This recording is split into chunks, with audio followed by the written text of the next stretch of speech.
Hi, we're Kevin and Shelley from the Awareness.website, and we've got another video on the identities here for you from the Awareness Online series. And in this video, we're going to explain and talk about how we create the identities and how we look to support and or cover up some of the identities that we're running.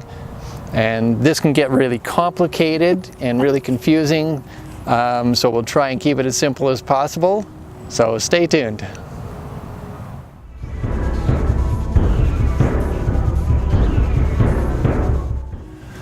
So as we've talked about before, is we create identities pretty much right from birth.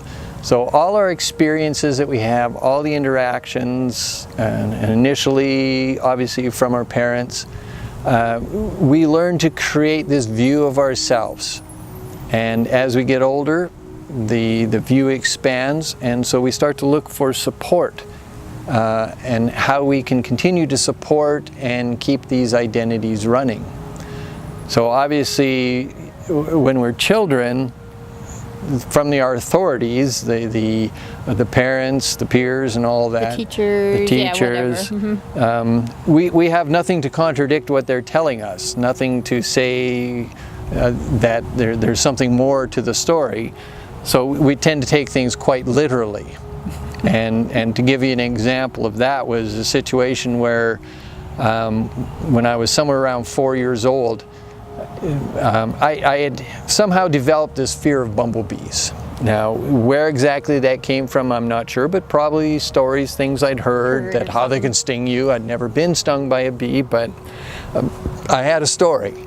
And so I'd express this, that I'm afraid of bumblebees, and so they were going to hurt you or something, sting you. They were going to sting me, and no matter what, they were out to sting me.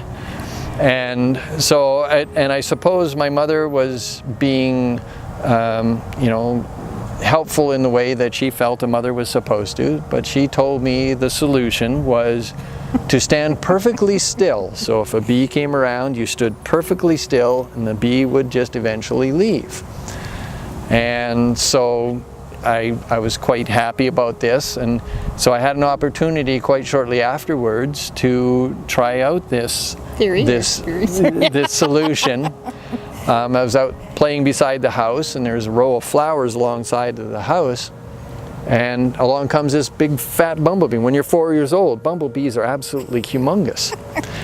And so this bumblebee comes and he settles on a flower, so I stop, I freeze. I'm not going to move, because I know this is what I've been told, this is what's supposed to happen, the bumblebee is going to go away. Well, the bumblebee didn't get this story, I guess. So the bumblebee goes from flower to flower to flower. Meanwhile, I'm standing there, like just 1.5 feet away from this bumblebee and just shaking in my shorts, but I'm not going to move. This is what I've been told. This is what I'm supposed to do, is stand perfectly still. So this bumblebee goes from flower to flower, flower, and then finally decides to leave. But in the meantime, I have to pee. So I'm not moving. I'm frozen in place. So I end up peeing my pants. And, rather embarrassing, but, the bumblebee did go away and it didn't sting me, so that was good. And I did what I was supposed to. So I go in the house, and my mother sees that I've peed my pants. Now, of course, according to her identities, that's not supposed to happen. I'm supposed to be beyond that, peeing my pants. And you're trying to explain to her. Trying to explain, I'm just doing what you told me to do, but that doesn't support what she thinks is supposed to be happening. So she has a reaction to it, and she ends up throwing me in a diaper to teach me a lesson and to not pee my pants. So this whole experience turned into a traumatic experience simply because I was doing what I was told to do, what I was supposed to do to resolve this issue. So we're explaining here how, like it's literal. Like, yes, his mom said to, stand, perfectly still and, do not move. So yeah, Kevin is literally taking it that, I had experience like that with my oldest boy, and I think He was 3 or 4, probably more 3, somewhere in there anyways. And I just asked him, I was, getting ready to make lunch or supper. I'm not sure what I was up to. And just asked him if he'd run downstairs and, go get me a pack of hamburger out of the deep freeze downstairs. So yeah, okay. So next thing I know, I hear all this crying and, I'm like, oh my goodness, what's happening? So then he comes into the kitchen and I'm like, why are you crying? And he's just like, well, I fell down the stairs. And I'm like, but why'd you fall down the stairs? He's like, well, because I was running. I'm like, well, why are you running down the stairs? And he's like, well, because you told me to. And I'm like, oh my goodness. I'm like, that's what he was supposed to do. Yeah. So it's just, so these are really basic, obviously, that's not a problem for her, but it's just sort of how we begin to take these authoritative persons saying it, and we literally are, and then, some of the identities can get, very, very stuck, as we get older, some of the identities, we can get into examples here with that, but it's, we just don't want to. Yeah, so we base it on the information we get at the time, and we create, based on that experience, we create the identity, and presumably later on down the road we have other experiences that we'll learn more from. So we have a broader expanse of what the consequences might be, or what options we might have. But quite often too, though, we don't want to contradict our identities. These identities have to be right. So once we've created an identity, we want to continue to support it. So we're going to take the experiences and try and work it into a way that it will support the identity. And if the identities that we've already got operating aren't being supported, then we'll create different identities, which will then also be right, and they will quite often cover up the identities that may not be quite so right in a given situation. So we ended up creating more identities that we can bounce back and forth from. When we're younger, we're all excited. We're watching our role models, all the people around us. This is where we're learning these identities from. And we're excited, but we're creating all these identities, but we're not even aware that that's what we're doing. We have no idea that we're just simply creating a description of ourselves and of the world around us.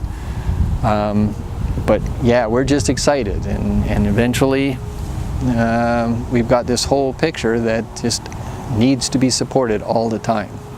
Well, and I'm just going to go into this here, there's a, like even when we're younger, we still run the identity that we want to know what everybody's talking about. We want to be part of the know-all or something, and we want to be part of the group and stuff like this. And an example I have here was my oldest boy. He was in ECS, and and apparently ECS kindergarten, we have, that's what we call them here in Canada, and one of his friends had an older brother who was, I think he was 16 or 18 years old, and was sharing, with his brother somewhere in the conversation, the 6-year-old or the friend had heard the word sex, so I guess, he comes to school and he's thinking he's all,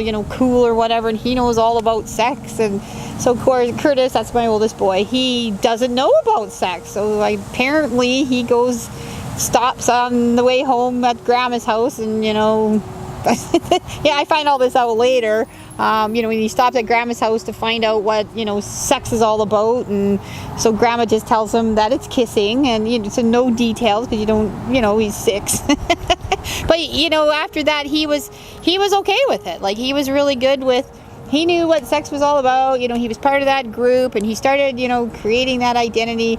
Of course, it was hilarious, the story how Mom found out about him knowing about sex. It was, we were just watching this innocent movie, and so in the movie, like, a pair of panties go up on the up on what's that? Up on the mirror? The rear view mirror. You know, So and then they're making out in the car. well, no, they weren't. But Oh. yeah, well, the movie cut. But what it was is these panties go up, and then the two of them kiss. Well, of course, I'm not. You know, so he just turns me. He's 6. He goes, oh, they're gonna have sex, and I'm just laying, you know, on the couch because I was laying on the, and I'm just like I'm beside myself, but I'm trying to stay very, very calm, you know, not have any reaction. So mom's identity says her 6-year-old's not supposed to know about sex. Absolutely. So I'm asking him, I'm like, well, you know, how do you know about sex? And like I say, in the inside, I'm just freaking out inside. Absolutely. My identities are just ready to, he's like, well, Grandma was telling me.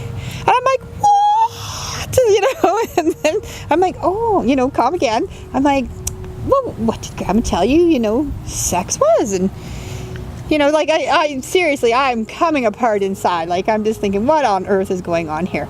And then he's like, well, it's kissing. And I'm like, okay. In the meantime, yes, my identities are still freaking out. I need to know the rest of the story. That's part of the identities thing, needing to know the whole story. What is Grandma telling my kids? So of course I phoned her, and then she tells me what happened. You know, he stopped and needed to know, and of course she just said it was kissing and it was all good.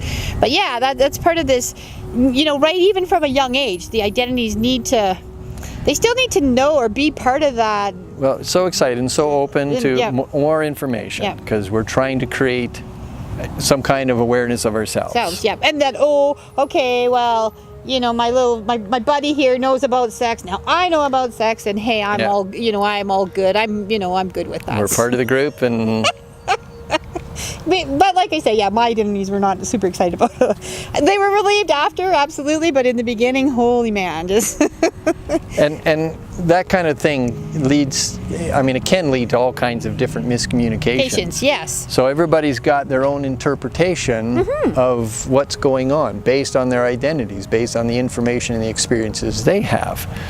And I mean, one example is we were getting ready to go out, and Shelley says, so we're going shopping. and I says, well, no, we're not going shopping. And what it was is we were going out to buy some tools, and my identity says that getting tools is not shopping. It's an acquisition. we're on a mission. We're going to get something specific. Shopping is when you go for groceries and wander around and look for clothes and things like this. And you know, at that time, like, no, I got no time for shopping. What are you talking about shopping? We're not going shopping. And so this miscommunication based on the same event is happening, but you have different perspectives, different viewpoints, different identities looking at it. And all those identities want to be right. So you can easily get into a big argument over nothing because of you've got just a different viewpoint on what's happening and different description for it. So yeah, we were going for tools, so we're making an acquisition. We were not shopping. So from now on, if we ever go tool shopping, or we're going for an acquisition of tools, sweetie. And another example of something like that is one time one of my girlfriends was telling me she was going on a holiday or vacation. I'm not too sure what word she used in there. She's holiday. I think a holiday. I think she said she's going on a holiday. I'm like, oh, cool. Where are you going? And she says, well, we're going camping. And I'm like, camping? Yes. So here Shelley's thinking Bermuda or a cruise or some kind of holiday thing. Yeah, but she's going camping. And it was funny to feel my identity. I'm thinking, well, camping isn't a holiday, you know, that's not what you do on holidays. Like, camping's camping. Sure, you go camping for the weekend or you go camping for a couple weeks, but that's just camping. It's actually really not holidaying. And where you go out, set up a tent and get dirty and don't shower for a week. Just think like the campfire forever, because and you can take your trailer with you, not necessarily a tent, but and it's kind of funny. But once again, those miscommunications. But it was interesting to feel how my identity was, you know, like, and this is major or minor stuff. I mean, it's not nothing major here that we're talking about, but it's just how silly the identities are, just even around silly little things. But I could feel, you know, my identity going, what? That's not. And those reactions are because we make things so important to support those identities. Without even realizing it's important. How important is it, whether camping, vacation? Is it really that important? Yeah, really, who cares? because identity. there's an opposing view to your identity, opposing view to your description, now you have to defend or scramble to make sure that your view is still right, that your view is still somehow intact, and your identity is still working. Yeah, yeah, working overtime. Overtime. We should pay them suckers, you know. Well, I don't know. Maybe we could have a maintenance fee on our identities. That'd be good. Yeah. To clarify what a supporting identity is, so we can have our identities, and we're trying to get support for our identities, but we create identities to support other identities. Right. And that can either be to strengthen or even to cover up something, another identity. So one example for myself was I had an identity of being a business owner. And in order to be a business owner, I had to be the best bike mechanic in the world. Yeah, you had to run different identities in order to support the business owner identity. Right, yeah. and there's multitudes of them in there, but that just sort of gives you an idea of how we have one identity supporting another one. And of course, to the identities, we're always doing the best whatever. So yeah, his was. That's right, the best bike mechanic in the world. And he gets support from it still, because even at the recent. Yeah, I went to some bike races, and and. Everyone's telling him what a great mechanic, and he's the best, and could easily run away with that. Yeah, but he's realized that that's not a beneficial identity to be running, and yeah. Yeah, I mean, nothing wrong with being a good bike mechanic, but just don't run the identity. To run the identity that you're the best bike mechanic in the world, I mean, some people would take that as, well, you got to be positive and all this kind of stuff, and really that's not necessarily being positive, that's just hanging on to an identity. And what happens if all of a sudden you can't be a bike mechanic anymore? Or somebody else is a better mechanic than, can figure out something that you can't, then, right. There's struggle. So then you're in competition or conflict or something. Even the idea of having the identity of a business owner is supporting other identities of what you're supposed to do with your life, and how you're supposed to show that you're a successful person, and how you're supposed to do all of this different things, and so we have all these identities that we create just to make it all work. And that's all it is identities. Identities, and all they're doing is draining your energy, basically. Yeah, once again, that's part of the... And just trying all the energy we put into trying to support the identities that we've learned how to run and how to create them. To give you another example of covering up an identity, we have this one person that we know in particular that he would appear to be quite the ladies' man. He's in a relationship, and he wants to go around and create other relationships. Well, in various different forms and fashions. But all with the overlying identity of being a nice guy. Yes. So he's being a nice guy to all these women. He's being charming, he's being nice, but that's what his identity tells him. So he's being nice to, Lady A and Lady B and Lady C, let's say for three, let's say for example. And his identity is, yes, he's being nice, to all these, three. And he could have all kinds of different identities that he's trying to support. In being a nice guy to these women, he's got identities. Maybe it's an identity regarding his mother. Maybe it's an identity of what he's trying to see in his life, to be his kind of successful person or something. But the situation ends up being that he's having other identities running underneath, which he's trying to cover up by being a nice guy. So it could be that he's got identities that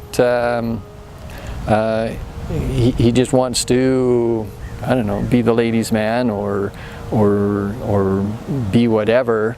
But being a ladies' man to these other three ladies, nowhere in there, is like from the lady's perspective, there's no way, and an outsider's perspective, to me, that would not be a nice guy. He's not being a very nice guy. Yeah, he's being, like, I personally, and no offense to anybody, but, like, that's an asshole. That's what my identity tells me. So really he's being an asshole, but he's covering up by being a nice guy. Yes, yeah. And he doesn't see that he's being an asshole, but he could be. I mean, he could see that if he would let go of the cover-up identity of being a nice guy. Needing to be, because he needs to be the nice guy, yeah. And the thing is, he'll never change his behavior until he looks and sees at what identity he is supporting. So if he's supporting this asshole identity, even though he's covering up, the cover-up doesn't allow him to see how much of an asshole he's being. And hopefully you don't have a reaction and an identity come up to the word asshole. But We just couldn't find a better word. couldn't find a better word for it. I mean, and that's even like you know, you have an example of that one fellow you were talking to where he was, you know, just Kevin and him were chatting, and then he was in a situation where he was getting laid off, and he was lamenting the fact that he was getting laid off. I forgot, that he was getting laid off. And he couldn't understand this, and he says, you know, I'm a nice guy. I can't see why people would do this, and you know, we all people believe, don't like me. Yeah, we all believe. He thinks he's a nice guy. Kevin thinks he's a nice guy. You know, sure. We all want to be nice people. We all want people to like us, but we don't. For whatever reason, that identity covers up our actual behavior. Yes. And so I just told the guy, I says, well, you know, look, you come in late for work, you know, just chase the poodle around the table all the time, and you know, you don't do your work, you know, as efficiently as you could. Yeah.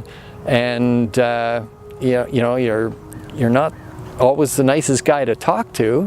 You know, he's got quite a vulgar mouth on him, and you know, some of his personal habits and behaviors are not all that pleasant. And he says, so how is it you think you're a nice guy? And he couldn't answer it, but he got, of course, threatened and defensive. The identities did right away, yeah. Because I wasn't supporting his idea that he was a nice guy. And he shouldn't be getting laid off. Yeah. And I mean, it's terrible you're getting laid off, but it was pretty clear as to why.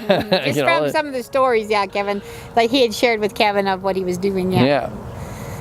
So, and that's part of, you know, that's how we cover it up, is we just, even though we're behaving and running these other identities, like, and yeah, we'll just still use that asshole word, we're not being very nice, like, and yet we don't pay attention and observe those identities. We just still think, oh yeah, no, I'm just a nice guy. I'm just a nice guy. Why is this happening to me? I'm a nice guy. When really it's... And some people could even have it the opposite, is they can be a real jerk on the outside and say, well, yeah, I'm just a jerk. I'm not a nice guy. But underneath, they're using that's covering up that they probably have a nice guy in there somewhere. But when the nice guy comes out, they'll have conflict because of the way they think they're supposed to be. Yes. Some people think that to get by in life, you just have to be a nasty character. That's just how you need to be. Yes, exactly. And so either way, however it is, I mean, the fact is we're still creating other identities to cover up or strengthen identities that we're running. And they're tricky, you know, like they are, like you just, you know, you're doing, but you're thinking, oh, but this is what I'm doing, when really it's not, like that's not what you're doing at all. And it gets, like we said before, it gets really complicated, and it takes a lot of concentration to be able to pay attention, especially when you're running the identities. And I mean, the biggest key is paying attention to whether you're having a reaction or having a trigger or whatever. Yeah, because if you're having either of those, definitely, but there's always identities running, for sure. And that's, you know, one of the things that we just keep, you know what you're doing and know why you're doing it. And if you could look at it from the perspective of the identity, you know, if this friend of yours, you know, could actually look at, you know, what he was doing, of, you know, gee, you're not being very nice, and I'm doing this and this and this, not nice activities, due to, oh, I have this identity, and this identity running, instead of just like letting them run and then just keep running this other identity of, oh, I'm a nice guy, even though I'm, you know, still doing all these nasty, you know, nasty activities, I guess. Nasty stuff. Nasty stuff. We're giving you the idea that the more support an identity gets, the more real it becomes. So we're going to leave you with a few questions, a little bit of homework again. So I'm going to ask you to take a look at the role models you've had and see if you can see some of the identities that you've created from that, from those role models. As in, yeah, your mom, dad, peers, teachers, the stories whatever. people have told you, Yep. and whether you carry on some of those stories. We're also going to ask you to take a look at what kind of recognition are you getting from those role models, from society in support of those role models and those identities. Like, are you getting recognition? Are you looking for recognition?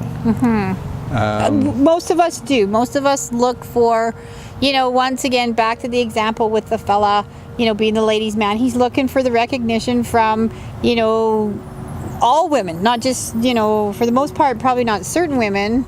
You know, it's all women in general. He just likes that recognition because it creates and supports who he, you know, according to his identities, thinks he is. So that's right. Recognition and.